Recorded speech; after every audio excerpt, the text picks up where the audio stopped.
gonna bring along a rocking chair. I'm going to the river, bring along a rocking chair. I'm gonna ask Mr. Tadpole Blues ever come by here.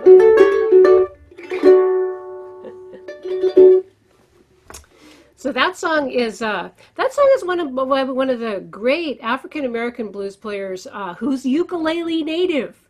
I'm always wanting, people that grew up like in the prime history of the blues time, like, he was born, Rabbit Muse was born 1908, which is like really prime time for, when people are still learning from other people rather than off of records. And he played ukulele as his main instrument. And he was from around, I think he was from around Roanoke, Virginia. So he's really in the Piedmont world, and I really like his playing. He does a great version of couple of jazz tunes as well. He's really great. Rabbit Muse. Is it time to Eh, start, Tim? Ha ha ha. Is it time to start? Yes, Dell, Okay, it's cool. time to start. The official start of class number one here at Dell and Jim's 5-week finger-picking course. I'm Jim DeVille, contributing editor to Ukulele Magazine, live from Albuquerque, New Mexico. And then way up north in Seattle, Washington, it's Del Rey. From the upper left in Seattle, Washington. And it's a beautiful day here, too, Jim. It's really nice, except everybody in my whole neighborhood is using their weed whackers, so I've got all my doors and windows closed. So we're just letting the last few people in here, and I appreciate everyone coming in a little bit early because usually with this many people, there are problems sometimes with the Zoom login or what have you. So it's good to check in about 10 minutes early, and plus you get the benefit of hearing Dell play for a little bit if she It's would going to just be a new shut up and feature. play. Yeah, it's called Shut Up and Play. I need you to have one of those little signs behind you that says Shut Up and Play for Yeah, my okay, for I'll work on your that. next one. Talk to graphics about it. Yeah. So welcome everyone. It's wonderful to have you all here. Uh, isn't it, Dell? It's great to be back. And we have really looked at what happened at our last one, and we're going to make new, more elegant mistakes, and we really got it down now. Oh, yes. We've been working tirelessly the last couple of weeks, and it's been a lot of fun too because we love to teach. That's what Dell and I really have in common is the love of teaching.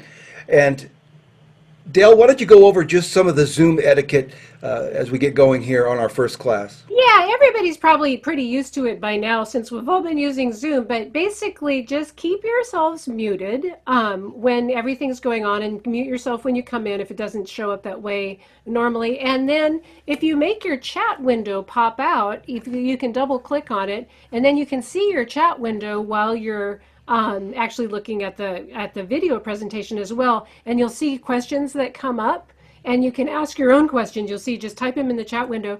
And Jim and I keep a pretty good eye on that so that we can answer your questions kind of as we go along.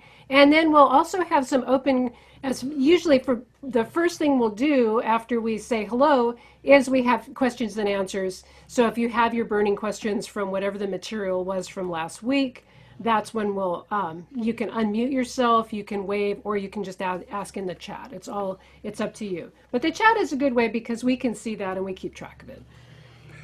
Right, and as we get going, sometimes we get really wound up in our teaching, and if someone breaks the train of thought and sends our train down a spur, it's hard to get that back sometimes. So when we stop and we have that break, we will say questions at that point, and it'll make it go much more smoothly. And also there is the reactions down at the bottom footer there. You know, your little reaction thing. You can also get our attention by thumbs up or clapping like that. You can also just jump around like a monkey in your little room, and we probably will see that too. I like this one particularly. That's Yeah. a good one. And let's see, yeah, so that covers the etiquette and the questions and chat. And then, like you said, each week at the beginning and end of class, we always have an open question and answer period. And the great thing we've found about these Zoom lessons is we become a real group after just 1 week. And because we're all here for the same purpose, and that's to learn to be finger pickers or better finger pickers. And I think we're going to accomplish that this week and every week, right, Dell? That's correct. And this is going to be for the first week, it's technique week. And just looking at, some of the ways we're going to be teaching you and some of just the basic techniques to get you started with finger picking. And we're starting from scratch. I'm sure some of you, we have some recidivists, which thank you. That really gives us a vote of confidence that you've come back again. So we have some things we've refined from last time, and this will introduce all of the techniques from scratch. And every week there's going to be a practice video that you can use if you want. You can just practice with that video every week, and that's at least, and I mean every day, every week of the week. And then you can use that, or you can just learn those techniques and then practice them on your own. And just some basic things that I've learned in my study of music is don't get frustrated. Please don't get frustrated. Some of us are starting right at the beginning, and I'll make a confession now. I am a recovering banjo player, and so for 25 years, I used these thumb, index, and middle finger for all my picking, and now I'm starting to introduce my ring also for the technique that Dell teaches, and it takes a little bit of time, but with practice, it will come to you. And also, we've developed some techniques to help you that way because using your voice is imperative here. And we're going to also introduce the solfege syllables and use those, and our iHead player and recorder. Here are the input portals. It's the most important aspect, and not getting frustrated and not telling yourself that you can't do things because, as we all know, can't lives on Won't Street. And so let's get going, Dell. Take it away. Okay, raise your right hand. So we're going to make a mind-body connection here because I'm from California. So thumb, wiggle your thumb and look at your own thumb. You don't have to look at the screen. Your thumb, 1, 2, 3, otherwise known as thumb, index, middle, ring. Okay? We're going to use those 3 fingers and the thumb all the time. And we're going to just go ahead and assign it by string. But first, shake that hand out. Just let it, and notice this nice loose limp, and then make that looseness straight. And then let your fingers curl in a really nice uh, ring like that, just like that. Okay? So there you are. That's your playing position. And your knuckles aren't going to move. And when you play, they're not going to move very much. It's just going to be resting. So you're going to take that and you're going to rest it, thumb 1, 2, 3 on strings 4, 3, 2, 1. Okay? So there you are.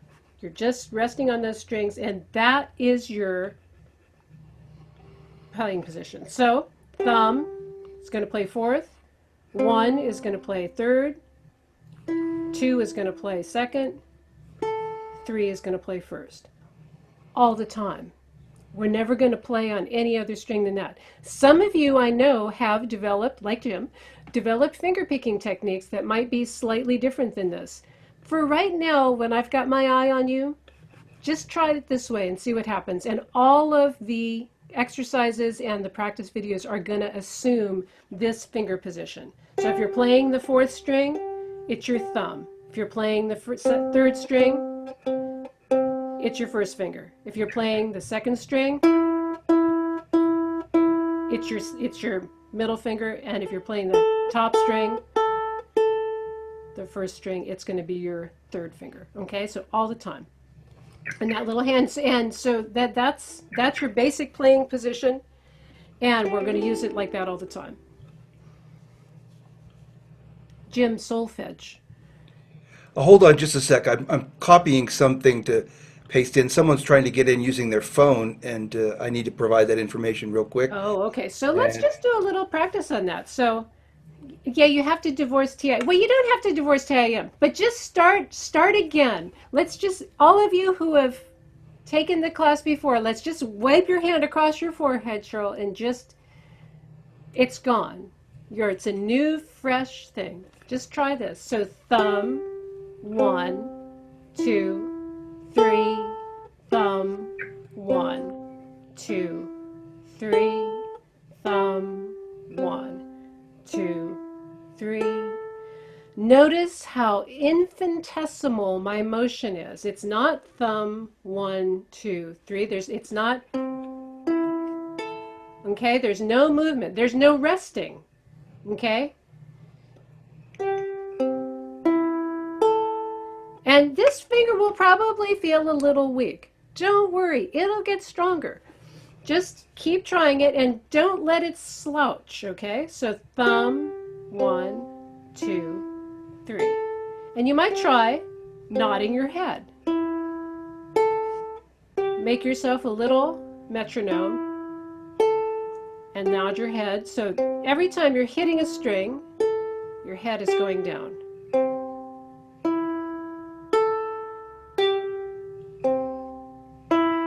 And see if you can get a nice clear tone. And if you're feeling unstable, where you're thinking like, oh my God, I need to rest on something, see if you can get your stability over here, where your wrist is crossing the ukulele.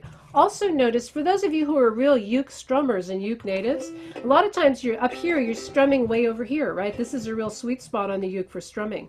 Everything for this is moved back a little bit. So really you can rest your, where your wrist crosses the instrument, you can get a lot of stability right there. And so you don't need to do this. Why am I so against this?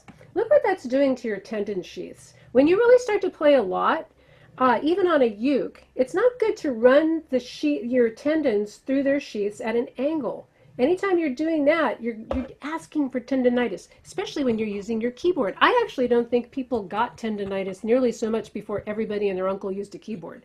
This is what's killing people. Straight. So this position of being straight, super important. And if you just get in the habit of checking yourself like this, I mean, Zoom is great. You can check yourself all the time and see like, oh my God, I'm all squinched up, or oh my God, I've got my finger way down there trying to get stability. Get your stability back here. Jim, you still look stenots over there. I'm ready.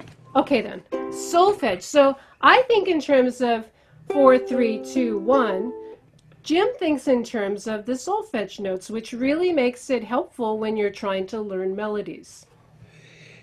I think learning the solfege was one of the most important things that I did when I started playing the banjo. And you don't think of that for banjo players is playing the solfege, but it gives you a context for the notes and where they're found in melodies. And I just love them. And we have 4 really great solfege notes right here. And if you're not familiar with the solfege, it's just the do, re, mi. And in the major scale, it's do, re, mi, fa, sol, la, ti, do. So with our open strings, I actually made a little chart too of this because I'm also a visual learner. And so the top string, our 4th string is sol. So just hit that with your thumb and say sol, sol, and then the next one is do. And this is why this is called re-entrant tuning on the ukulele, is that this note, the 5 of the scale, is higher than the root, the 1 of the scale. So this is a very important interval. Sol, do. And since we'll be using our thumb on this 4th string a lot, get that sound in your head. That's the key. Get that sound in your head. Do, mi, la. And you can think of them as having personalities. Sol is the 5. Do is home. Mi is very pleasant. It's where Mary lost her lamb.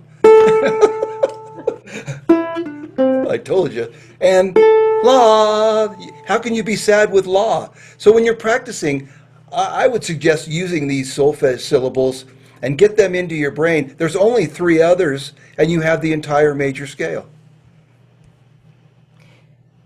And so it's a good idea, like when you're practicing, you can so, do, mi, la, so, do, mi, la. And that also will give you a chance to breathe. So after you go, so, do, mi, la, so, take a little breath, because breathing is really good with these exercises too. Not breathing is a source of anxiety. So remember to breathe while you practice. And I wanted to talk a little bit about muscle memory for a moment. And a lot of string playing is muscle memory.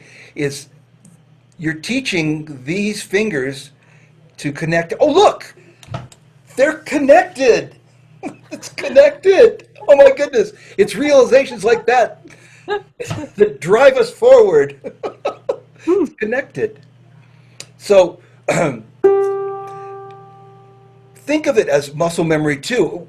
When I teach finger picking, I always say there's multiple ways to do it: the solfege, or thumb, thumb, thumb, index, index, index, middle, middle, middle, ring, ring, ring. So there's a number of ways to connect it, but don't think of it as talent at this point. It's not. It's muscle memory and listening and absorbing and using your eye-head player. I mentioned this. I don't know if you know about that. Everyone has one. This is it right here, the input portals, and we record everything that we listen to. And we don't want to record mistakes. When we're first starting out here, we want to upload correct notes with good tone. And so when we start to play them back, we hear good notes with good tone. Dell, do you want to raise your right hand? 4, 3, 2, 1. 4, 3, 2, 1. Or sol. No, that's Do. not right. Do. Sol, do, mi, re. Yeah?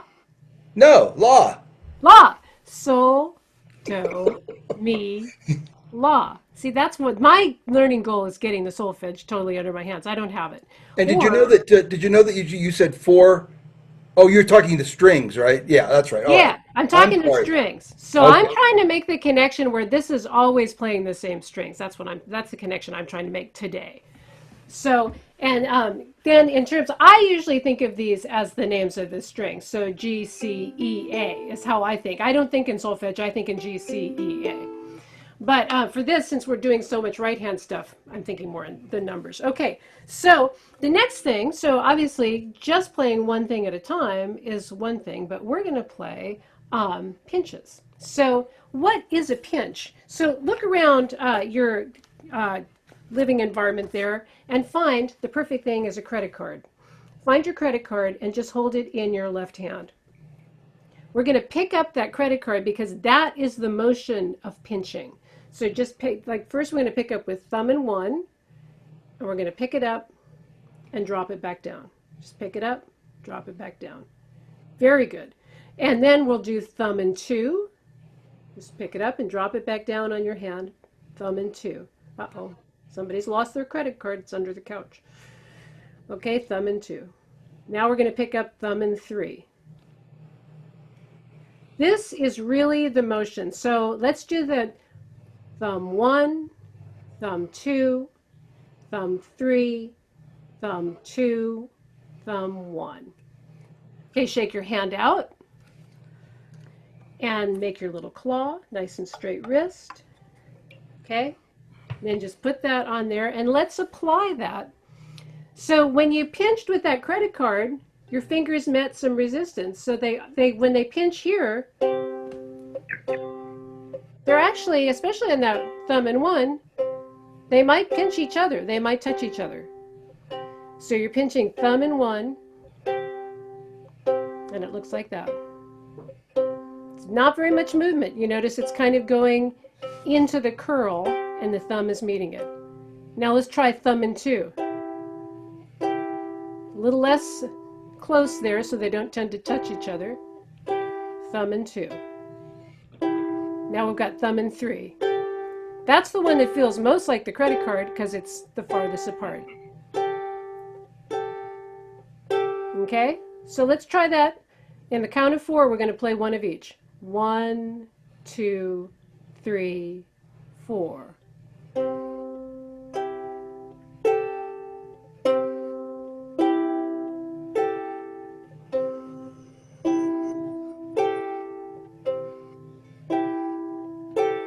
Okay, that's our basic picking position. And whatever we do, that's the feel of it. So that's your introduction to how that's going to feel, is that pinch between something with the string in between.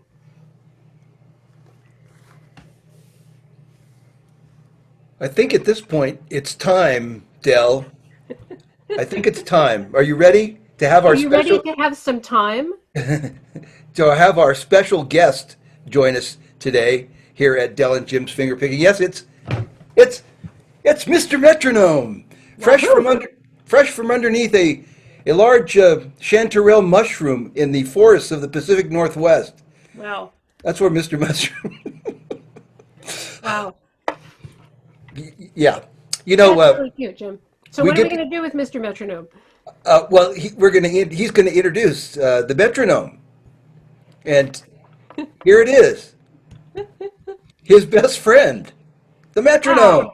The graphic design department is getting out of hand. It's so great. Oh, I know. I'm working it. So, ladies and gentlemen, here we go. This is probably the most important tool outside of yourself, and it's Mr. Metronome, and it's a wonderful thing. And I just got this app the other day, and I just love it. True metronome, because there's not a bunch of bells and whistles. It's not some funky cyber video metronome. It's like the old-fashioned metronome, and it's just so wonderful. I mean, look at that! Isn't that fun? And Sweet. it's got a nice tone to it. And the other thing I like about this is it's so easy to adjust the beats per minute. I mean, look at this. And if you get to know time with a metronome, this isn't a torture device invented by the Marquis de Sade. No, no, it's meant to improve our timing. And if we learn to use it in an organic fashion, like around 72 beats a minute is the human heart.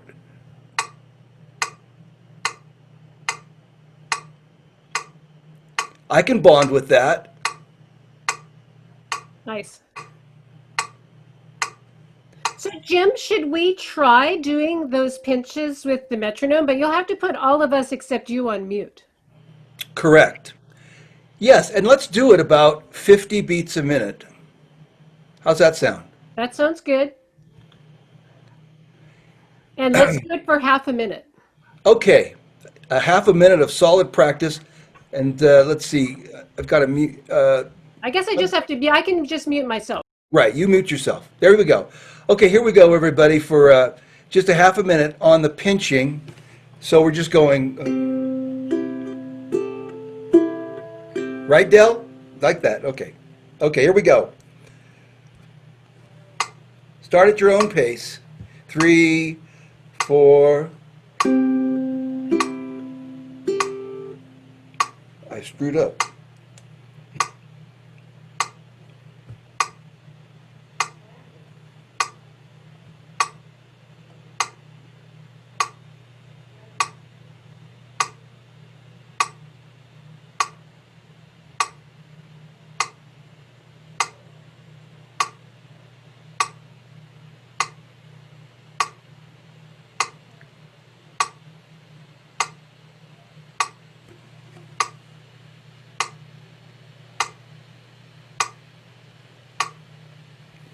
Okay, I'm going to unmute you, Dell, or you can unmute yourself. Yes. So that is a good thing to do every once in a while. You can just do a little bit of that, especially if you're having trouble with your little third finger. And also, you can have fun with Mr. Metronome. He's really quite a jovial person. And here's just a couple of ideas about having fun with the metronome. Like, let's just say you're practicing your thumb on the fourth string like that. Well, I'm going to put it up to 60 beats a minute again. And you can mess around with the time. You can play on the off beats instead of the down beats. Like, just as an example, I'll goof around for a minute with the time.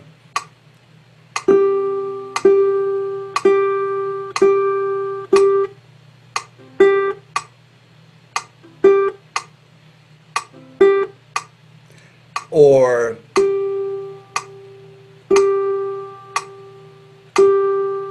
So there's a million ways you can goof around with the metronome, and it's a lot of fun. You can see the kind of fun we have around here. Well, let's have some real fun and let's play this scale. So, Jim, you want to explain to them? I think you guys all got the welcome video that gave you just the C scale, but maybe just go back over it and maybe do it in solfege In the first position.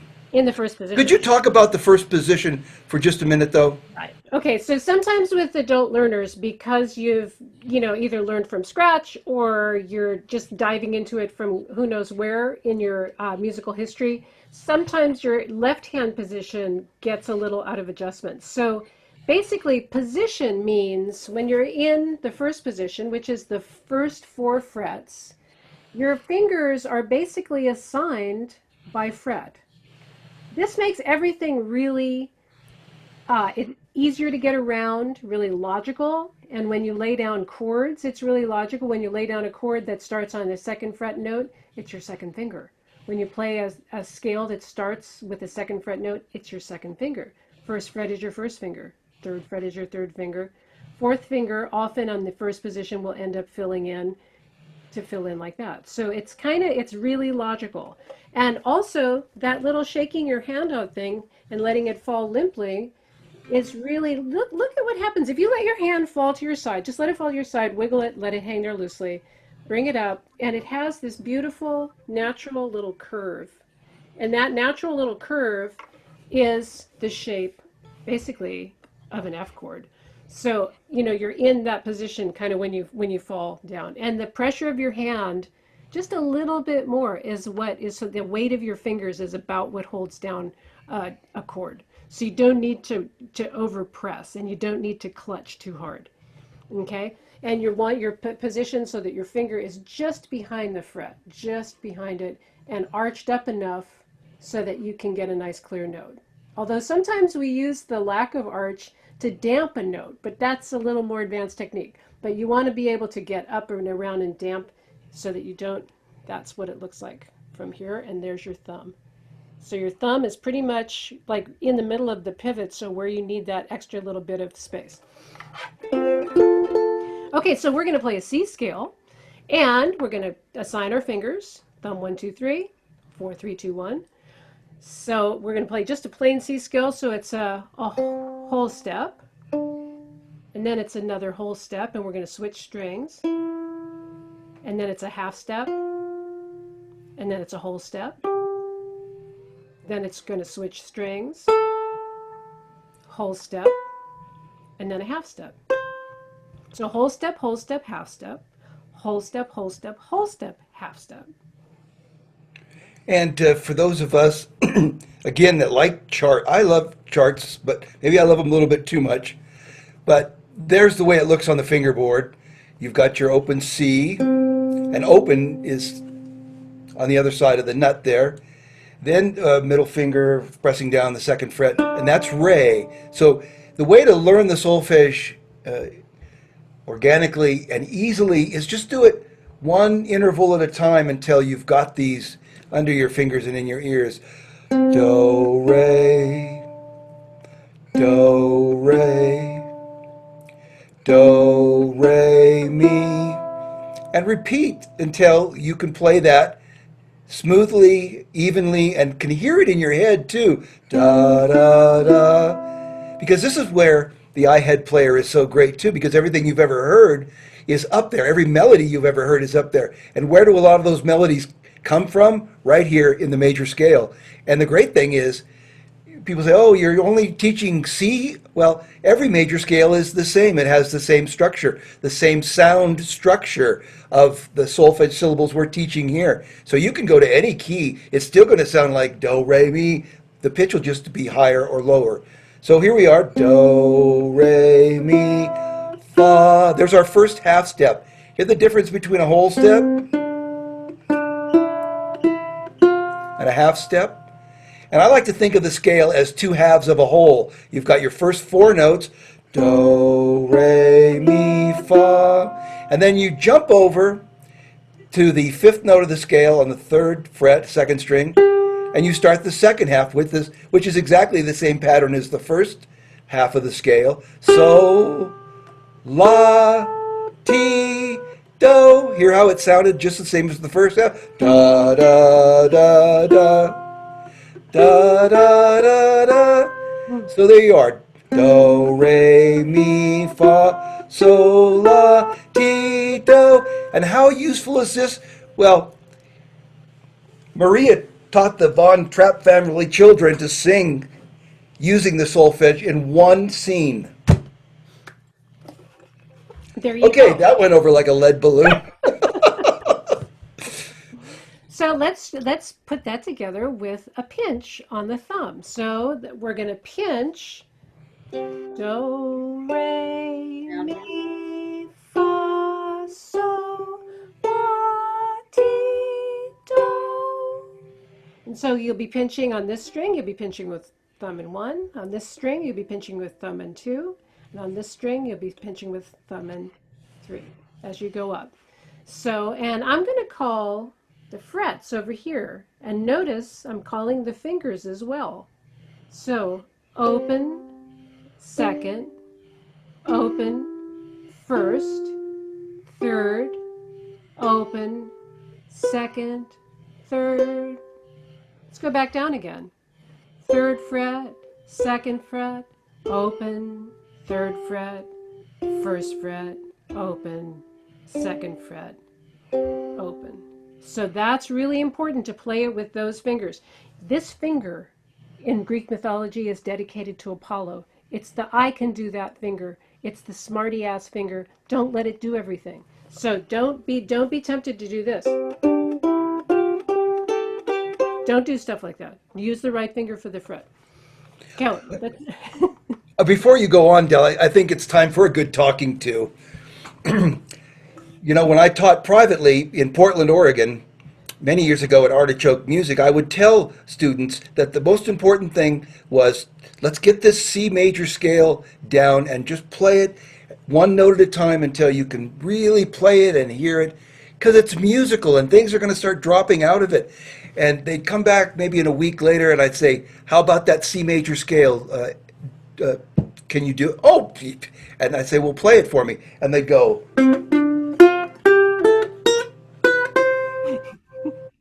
and I'd go, I know. why didn't I take my father's advice and go into insurance? Don't worry. It'll be okay. These people are different. They're going to practice with the practice video and they're going to I do it. sure hope so. It's going to be different this time, Jim. Don't worry. These people are adult learners who want to sound better. So let's try that. Let's try it together. Okay. Just right now. So it's a pinch with everyone on the count of four. We're going to do it. We're going to go up and then we're going to go back. One, two. You just offended the insurance agent in the crowd. See, one. She's like, you could never get a job in my industry. One, two, three, four.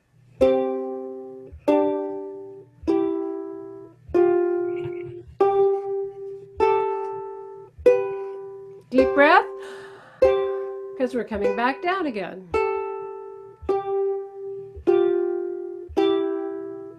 Deep breath, because we're going back up.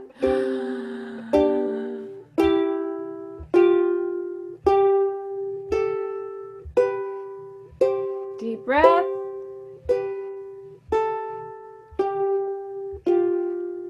Oh, just one more. Come on, it's fun.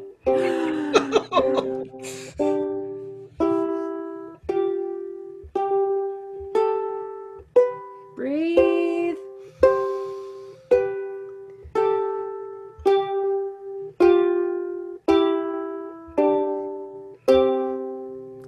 Okay, next little bit. Now we're going to play a pinch every other one. So it'll be pinch one, or a pinch with do, re by itself. C, D, E, F, G, A, B, C. Okay, so pinch, note, pinch, note. Here we go. We'll do this one a little bit slower. 1, 2, 3, 4. C, D, E, F, G, A, B, C, C, B, A, G, F, E, D, C.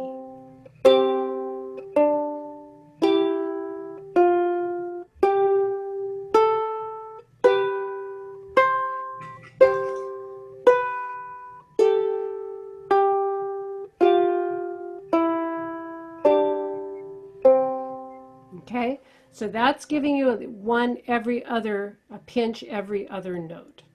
And those two are, that's our first little set of exercises for this week. And now a disclaimer from our moderator. Ladies and gentlemen, don't expect to do this perfectly right now. Right, I, no, I can tell you from practice that it took me some time to get to this point. So don't worry, you'll get there. yeah, and you're gonna, that's, yeah, so here's a question from Gail. Confused that the thumb is doing always pinching the G string. Ooh, ooh, Yes, ooh, ooh, I've you're, got a graphic. you I've do? got a graphic. The graphic department is getting really out of control. Okay, lay it on us. Oh, oh, here it comes. Here it comes.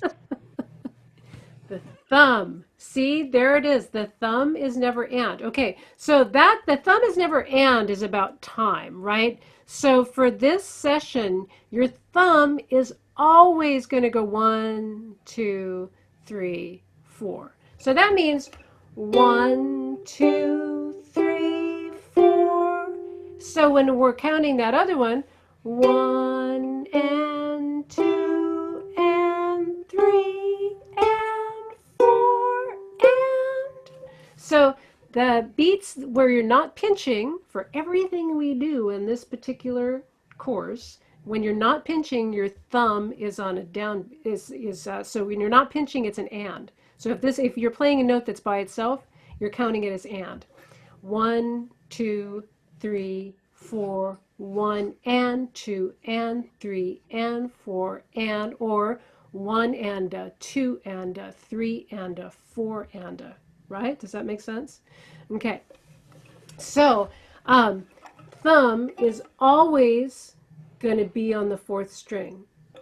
We're not going to do any alternating thumb.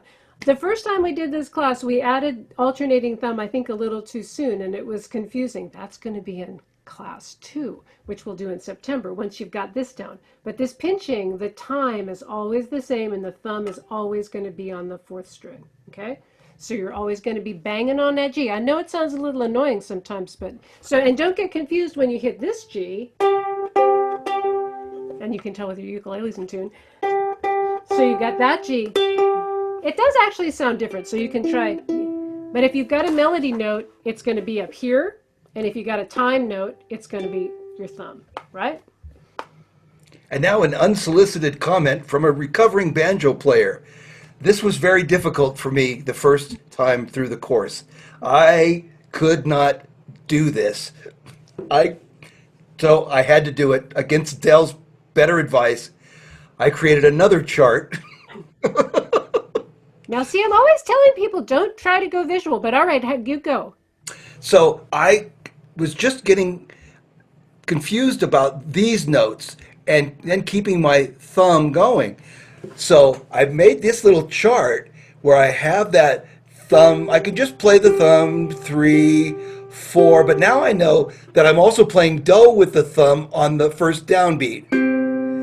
Then on the second downbeat, I'm hitting the thumb again. Then the re is on that and, that up note. Then I'm hitting the thumb and mi, the open second string, and then the just the fourth note on the top string again. So it sounds like.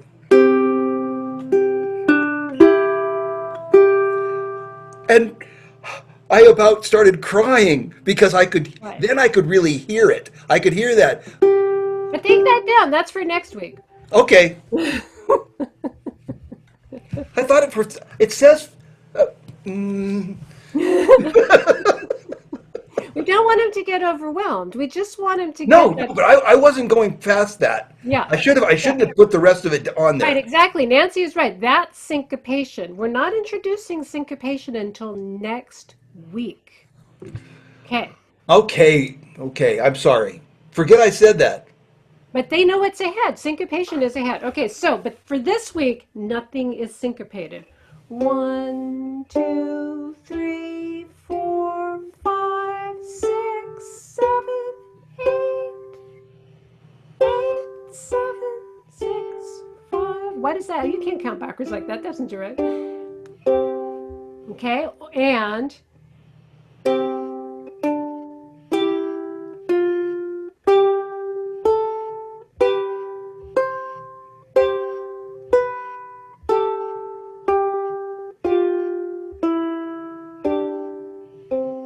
okay, so that's going to be our practice for this week. One more thing. So now I want you to do and 1 and 2. Okay, so now we're not pinching. We're doing note, thumb, note, thumb. We're starting on the and. So starting with a C, do, do, re, mi, fa, so, la, ti, do, fa. I can't do it that way. A, G, F, E.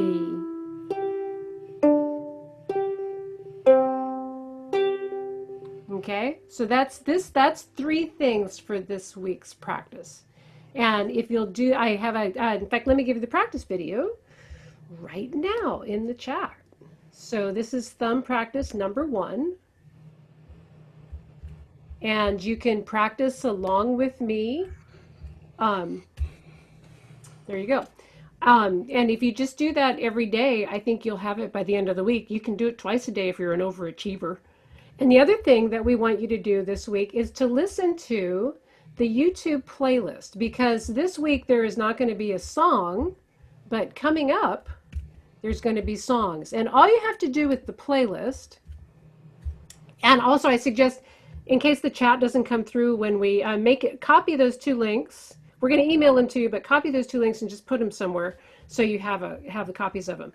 With the playlist, all you got to do is just listen to the tunes, and we're going to use those tunes. And if you have them in the background in your head, it is so much easier to learn a tune. When I encounter a tune that I really love, the first thing I do is I put it on repeat and I listen to it like 1,000 times. And then I can hear it in my head. I can hear the whole tune. I can hear the clarinet solo and I can hear the bass and just play the record in my head before I even start trying to learn it. So try to get a little bit of that. I know I'm an obsessive musician and you guys probably have other things to do, but just try and do that so you have a tune. So when we get to something like Charlie Poole's Moving Day, or the Clifford Hayes Dance Hall Shuffle, you kind of got da ba da da in your head, and you don't have to try and figure it out. You don't have to learn the chords; just have it in your head. So those are your 2 things for this week's homework. You know, going down memory lane for a moment, Dell, I can remember, oh my goodness, it was 2004, and I was with a friend in Portland, Oregon. I wasn't living there at the time, I was just visiting, and we walked into the White Eagle Saloon there on the east side of the river, and there you were with your band, the Yes Yes Boys, and what did you play but the Dance Hall Shuffle? And now here we are, some 16 years later, and we're going to learn the Dance Hall Shuffle coming up very shortly. Life is so wonderful when you That's right. find the ukulele. Yeah, everything turns out better if you have a ukulele in your hand. Just a little ukulele in my hand. And also, in these troubled times, it's the sound of humans doing no harm. So at this point, Del, we're rapidly approaching the final little question and answer session, but let's just sort of reconnoiter what we've done up to this 45-minute point and see if anybody has any questions or about anything that we've talked about to this point, and then we'll just review and go from there. How's that sound? That sounds good. Let me get on gallery view so I can see if anybody is wavering their hands or if there's anything in the chat. Is there? And don't be afraid to ask a dumb question because somebody out there is going, "Oh, I'm so glad somebody asked that question." There's no question that is dumb because, there's only answers that are dumb, and that's our specialty. So don't you worry about questions being dumb. Okay? So ask away if there's anything that we just told you that don't make no sense. Are you emailing us the assignments? Yes. After each lesson, either on Sunday evening or Monday morning, depending upon the workload here at Pop Up Uke Central in Albuquerque, New Mexico, where we're on the air 6 days a week. Where you're busy in there making graphics. Oh, that's what it is. It's the graphics that are taking up the time.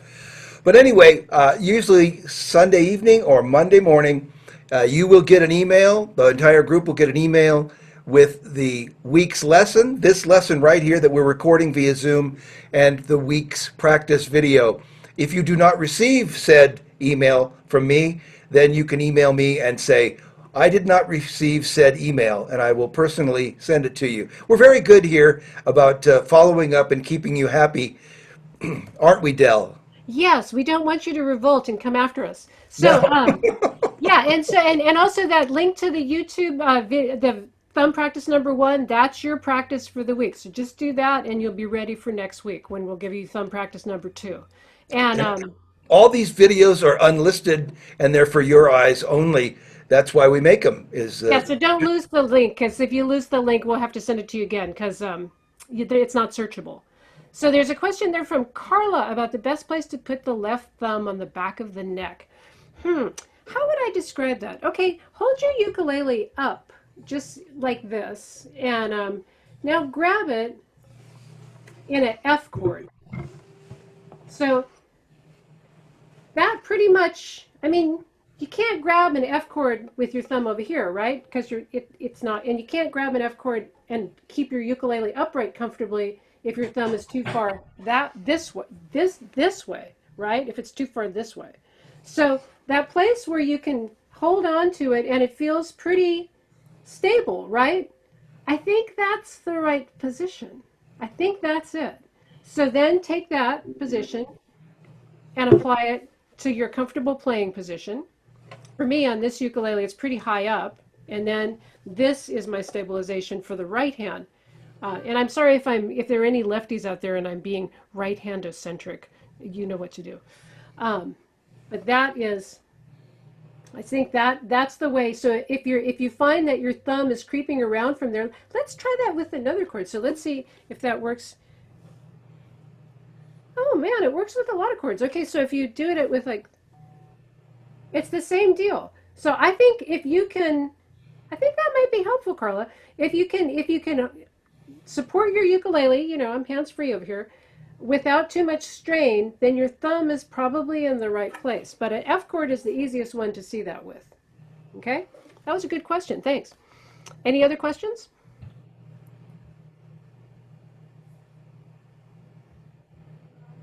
All right then. They're gone. I guess we did a pretty good job of pre-answering questions. Oh no, it's Susanna in Burbank. Go, Susanna, what is it? Okay, I put it in the chat, but I'm requesting that if you could remember to use the name of the string as opposed to calling it 1, 2, 3, 4, because sometimes I get confused with first finger, first fret, and then first string. So if it's first finger, first fret, A string, it kind of focuses it a little better. Right. That might be hard for me to do. Yeah, I know. I was thinking about you because you'll call it guitar strings, but I will, but and also, I am really tending to use the numbers over here, because the numbers over here are so stable. And I don't actually usually call the strings. I call thumb 1, 2, 3. All right, okay. I'll remember that part and not think about the string. Yeah, I'll try. Will it help if I just call notes? Because if I call C, D, E, F, G, that's fine with me. And that'll help everybody else get their skill. And it'll help me learn my notes because I can't do solfege backwards yet. I can't either. Well, that's our practice for this week is more solfege. Backwards. more Yeah. doing stuff backwards. Yeah, everything backwards. And my Chinese teacher is making me count backwards too, and it was terrifying. Oh my God. Okay. Thank you. Okay. Can I say something? Oh, May you I say could. something? Please do. Being that recovering banjo player, the first thing I wanted to do was to get that finger going, the ring finger. So the most important exercise for me was just holding my claw in place, feeling the strings, the 4, 3, 2, 1 string, and then just going down and playing each string with each finger and talking to him. And I could hear the difference in tone with the ring finger because it wasn't as used. It had never picked before. It was saying, "Why are you doing this to me? I was just minding my own business, and now you're making me work." But it's important to hear the tone and feel the pressure of just going down with a forward roll, maybe using the solfege. Sol, do, mi, la. I can go backwards too. La, mi, do, sol. So I just think going forward and backward, if this is completely brand new to you, is a good place to start. I'm just contemplating the question from Rita that says, how do you keep your right fingers from touching the adjacent string? So here is my fingers poised over there, a little bit out of position because I'm getting up close. You notice that my fingers, they're not down in there, you know, so they're just poised, they're sitting on top. There's my thumb, right? So when you're picking, very little movement. And it's really just the ends of your fingers, and everything's moving, they're moving towards each other. So remember that feeling of picking something up, and I don't think you're going to have that problem. Nobody's fingers are too fat. Nobody's fingers are too small. I've seen great big fat guys playing little tiny soprano ukuleles very delicately, and I've seen little tiny girls playing great big guitars really strong. So it could go either way. It's just a matter of, you know, continuing to practice that. Okay. So I've seen fire and I've seen rain. well, there you go.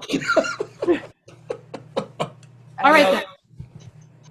Any other questions?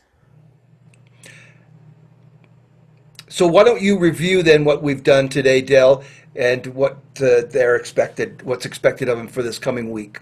Okay, we've got hand position. We're going to review nice little wrist, like that. And we've got the C scale and whole step, half step, whole step, whole step, half step. Or as Jim likes to think of it, two mirror things with the whole step in between them. And that's a good way to think of it.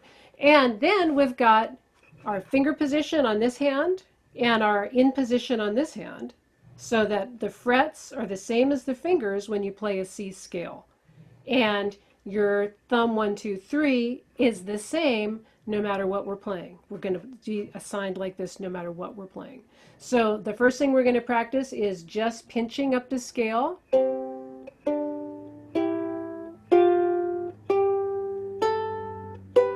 And back down again.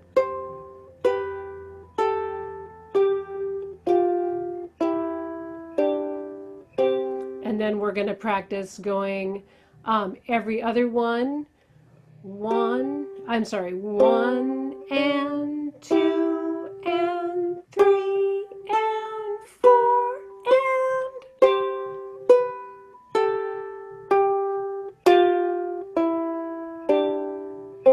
and we're going to practice and with no pinch.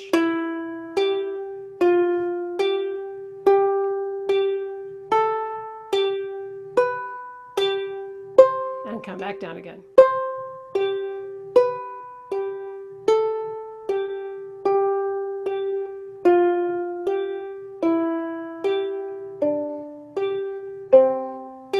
And I hope you're noticing how little movement there is over here. There's hardly any movement. And the way both my right hand especially, but also my left hand is kind of just hovering. They're kind of hovering over the strings, almost in position. Nothing, so you don't have to make a long move. And also notice when you're playing that C chord, try leaving your fingers down until you absolutely have to move them. By that I mean,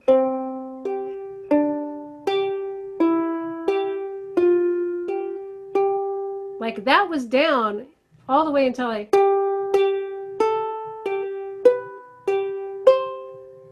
In contrast, if I was doing that differently,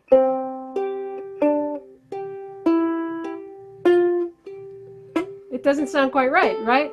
I'm not even exaggerating. A lot of resonance, what makes your instrument kind of have a resonant sound, and believe me, it's tiny. There's not much resonance in here. It's hard to get. So ukuleles don't have a lot of resonance, and then one thing you can do to get that is to leave notes down as long as you can. So don't just take them off as soon as you use them because it's a good habit to get into, to just keep them down while you're until you have to move it to achieve the next note. From the chat, Dale, do you want to emphasize the G string on the beat and the note of the scale on the upbeat? Question mark. It depends on the thing. So if I'm counting 1, 2, 3, 4, because remember the thumb is only going to be on 1, 2, 3, 4, 1, 2, 3, 4, or 1 and 2 and 3 and 4 and 5 and 6 and 7 and 8. So it just depends. Do you want to emphasize the G string? It depends on the exercise. So on that one, and 1 and 2 and 3, 4. I think it'll be clear on the video, which you should do. That was an unclear answer, wasn't it? Sorry. Maybe I didn't understand your question quite. Try again. You can unmute yourself if you want to answer that question, if you want to ask that question with a better answer. It's me. Yeah, hi, Nancy. Hi, Dale. My question was, I think Jim said that the G is always on the downbeat. There's no and on the G string, right? I think that's what we're trying to achieve here. Yes, that is correct. Okay.